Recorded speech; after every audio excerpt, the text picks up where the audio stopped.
Gum disease in general is an inflammatory process that does take place in the mouth. People do not realize that the mouth is part of the body, and anything that affects the mouth can affect the rest of the body. We do have clear evidence that correlates gum disease with diabetes, heart disease, in some studies, lung disease, and also it is associated as well with a low birth weight, delivery of premature babies. There's been a tremendous amount of evidence associating gum disease with systemic diseases.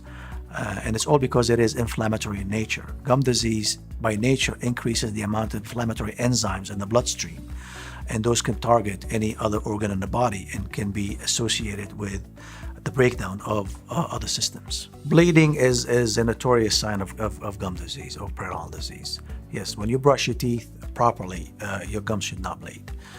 When you floss properly, your gums should not bleed. So if you consistently see bleeding every time you picked up the brush and brushed your teeth, then you really have to go back and check with your dentist about that. We start by establishing the proper diagnosis and that we are dealing with a true case of periodontal disease.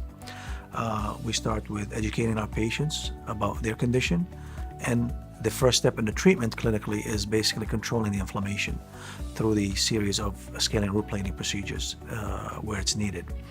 And we try to establish health by eliminating the inflammation and making sure that the patients themselves do a proper job at home, take care of their teeth and gums. And then we reevaluate them a few weeks after and determine the status of their bone loss and of their gum disease. If we still see a need for surgical treatment, we basically proceed with either pocket elimination treatment or regenerative treatment, depending on the case and what it takes to get it to a healthy foundation.